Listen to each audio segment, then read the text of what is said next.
we were in. Well, former President Trump is expected to wrap up his first day in the Manhattan civil fraud court case around 4 p.m. today. That's New York City live downtown at the courthouse where the afternoon session is in. Okay, the White House is keeping a close eye on escalating tensions between Kosovo and Serbia, calling on both sides to defuse the situation before it spirals out of control. Foreign correspondent Alex Salvi has more on what the leaders from the two countries are saying about the latest warnings. Alex. Serbia's president is denying allegations that his country is building up its forces along the border with Kosovo, as officials in Kosovo claim that the use of military force is imminent. John? National Security Council spokesman John Kirby calling on Serbia to pull back troops from the region. Kirby saying that both countries need to avoid taking provocative measures that only obstruct any hopes of negotiations between the two sides. The warning coming a week after around 30 heavily armed ethnically Serbian gunmen in Kosovo opened fire on police officers, an exchange that saw 4 people killed. Serbia is outright rejecting any involvement in the events, as Kosovo claims without evidence that the culprits were professionally trained, as Belgrade accuses the White House of fabricating the buildup of forces at the border. In the last few days, they have lied a lot about the presence of our military forces. In fact, they are bothered that Serbia has what they describe as sophisticated weapons. But we will continue to invest in the defense of our country. Serbia wants peace, and all they said, they lied. And they knew that they were lying and making things up. NATO is deploying additional forces to Kosovo in hopes of maintaining order and diffusing tensions in the region. But the leader of Kosovo is calling for a greater response from the international community, doing so by describing Serbia's actions as similar to Russia's prior to Moscow's invasion of Ukraine.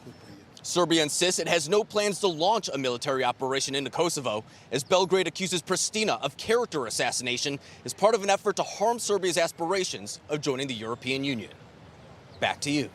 All right, Alex Salvi, thank you. And joining us now to talk about the latest from Kosovo, senior national security analyst, former acting director of national intelligence, and former U.S. ambassador to Germany, Ric Grenell. Ric, great to have you with us. I know that you are intimately aware of what is going on in this part of the world, as you have been for quite some time. So how would you explain to most Americans who absolutely do not understand what's going on? Yeah, well, thanks for having me. And I think I would also add is why should Americans care, right? I think that's a big question. Great point. Look, the reality is that this conflict was largely being solved by the Trump administration. It was another one of these regional conflicts that had flared up, and President Trump had it handled. We, back in the Trump administration, were talking about decreasing NATO troops. And if you think about that, that saves Americans a lot of money. We have a big debate in this country about whether or not America should be paying for security, whether it's through the UN peacekeeping operations or NATO operations. The American taxpayer pays a whole bunch of money. So we had this problem largely solved. The Biden team came in and basically said, America's not going to be involved. We're going to let the Europeans handle this. And what sounds like it would be a good idea immediately collapsed. Without U.S. leadership, the situation unfolds into a terrible situation. So now we're adding NATO troops to a situation where we wanted to decrease NATO troops. The Brits have announced 600 new troops going into Kosovo. This is a situation that with American leadership absolutely can be solved. And it doesn't mean American boots on the ground. It means American diplomats actually doing things like what you're seeing here when the leaders of Kosovo and Serbia came to the Oval Office and signed a normalization agreement. Ric, I think what I hear you saying is that the Biden administration needs to come in here. They need to step in. Trump's administration kind of had a handle on things. You're saying Biden's come in and the top is kind of blown off of this thing.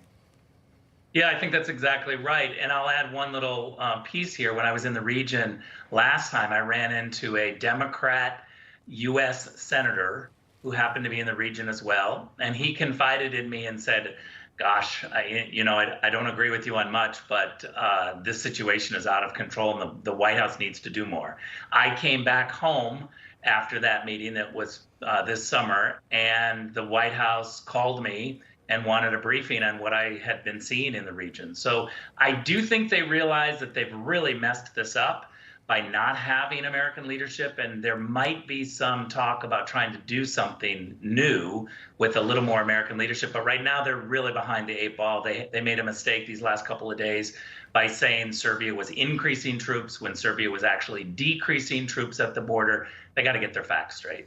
And Rick, before we let you go, I want to take a step back a little bit. You said the White House needs to do more, and that is the general understanding. We hear that a lot, whether we're talking about Ukraine, all different, different, I would say, foreign policy decisions and interactions with other countries, with China and beyond. First of all, how does this relate to our perception, the perception of the United States abroad, particularly with this commander-in-chief, President Biden? Yeah, I think that's a good question. Look, I spent 8 years at the UN. I understand the importance of U.S. leadership. I would go so far as to say without U.S. leadership, no problem gets solved around the world. And I would say there's not a single area of the world that is in better shape during this Biden administration. Every single regional conflict or big conflict is worse. Iran, Venezuela, Taiwan, the Middle East, Israel, the Balkans, Europe. I could go on and on. And this is just weakness. When you see Biden and his disastrous withdrawal from Afghanistan after we spent trillions of dollars and now the Taliban is in control of Afghanistan, outrageous.